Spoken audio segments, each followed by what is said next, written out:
এখন কিন্তু অ্যাডমিশন শুরু হয়ে গেছে অলরেডি। অ্যাডমিশনের সিজন চলছে, সামনে ঢাকা ইউনিভার্সিটির অ্যাডমিশন টেস্ট। তো আমি এখন যে প্রবলেমটা নিয়েছি এটা অ্যাকচুয়ালি শুধু অ্যাডমিশন টেস্টের জন্য না, আমাদের এইচএসসি পরীক্ষার জন্য খুবই গুরুত্বপূর্ণ একটা টাইপ ইন্টিগ্রেশন থেকে। এমসিকিউতে প্রচুর আসতেছে ইদানিংকালে এই ম্যাথটা। আমরা ম্যাথটা একটু দেখি।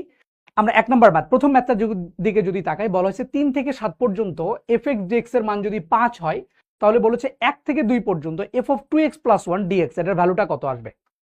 এই টাইপের অঙ্ক ঢাকা ইউনিভার্সিটি সহ বিভিন্ন ভর্তি পরীক্ষায় খুব বেশি আসতে দেখা যাচ্ছে ইদানিং কালে। সো এটা শর্টকাটটাকে একটু ভালো করে দেখো।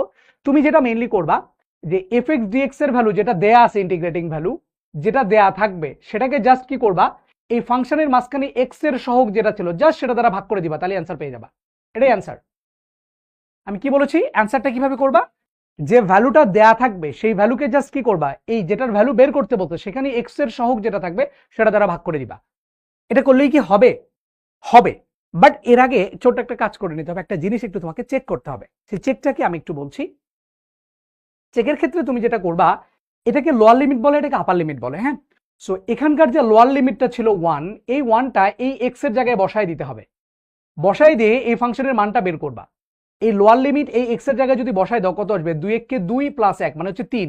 এই লোয়ার লিমিটটা যদি পাওয়া যায়, কি বলেছি, এই লোয়ার লিমিট এখানে বসায় দেওয়ার পরে যদি এখানকার লোয়ার লিমিট পাওয়া যায় এবং এই আপার লিমিটটা এখানে বসায় দেওয়ার পরে যদি এই আপার লিমিট পাওয়া যায়, তাহলে অ্যান্সার হবে এটা। কি বলছি, এই লোয়ার লিমিট এখানে বসাবো, বসানোর পরে ওইখানকার লোয়ার লিমিটটা পাবো, এই আপার লিমিট এখানে বসায় ওখানকার আপার লিমিটটা পাবো। তাহলে অ্যান্সার কোনটা আসবে, এখানে যেটা দেয়া আছে সেটাকে জাস্ট এক্স এর সহগ দ্বারা ভাগ করে দিব। কিন্তু যদি কখনো এরকম হয় যে এই লোয়ার লিমিটটা এখানে আমি বসাইছি, বসাই ওখানকার আপার লিমিট পাইছি, আর এটার আপার লিমিট বসায় এখানে লোয়ার লিমিট পাইছি, তাহলে অ্যান্সার কোনটা হবে, অ্যান্সার এটাই হবে, শুধু সামনে একটা চিহ্নটা চেঞ্জ হয়ে যাবে, একটা নেগেটিভ চিহ্ন চলে আসবে। লোয়ারের জন্য লোয়ার, আপারের জন্য আপার পাইলে অ্যান্সার এটা। কিন্তু যদি কখনো লোয়ারের জন্য আপার পাও, আপারের জন্য লোয়ার পাও, তাহলে অ্যান্সার কি হবে, এটাই হবে, কিন্তু সামনে একটা নেগেটিভ চিহ্ন চলে যাবে। মনে থাকবে? এখন যদি কথা হচ্ছে এখানকার লোয়ার বসাইলাম, বসাইয়া ওইখানকার একটাও পাইলাম না, লোয়ারও পাইলাম না, আপারও পাইলাম না, তাহলে কিভাবে হবে? তাহলে এই অঙ্ক করা যাবে না অ্যাকচুয়ালি। হ্যাঁ, সে অঙ্ক তোমাদের দিবে না, সেটা নিয়ে টেনশন নেওয়ার কিছু নাই। তাহলে আমরা কি বললাম, শর্টকাটটা কি, যেটা দেওয়া থাকবে সেটাকে এক্স এর সহগ দ্বারা ভাগ করে দিব, চেক করে ফেলবো এটা লোয়ারটা এখানে বসায় দিয়ে ওখানকার লোয়ার পাই কিনা, যদি পাই তাহলে অ্যান্সার এটা, যদি এটা লোয়ার বসায় দিয়ে আপার পাই তাহলে অ্যান্সার হবে সামনে একটা নেগেটিভ। পরের অঙ্কটা একটু দেখি তাইলে। 2 থেকে 4 পর্যন্ত এফ অফ ডিটি এটার ভ্যালু 3 যদি হয়, তাহলে এটার ভ্যালু কত।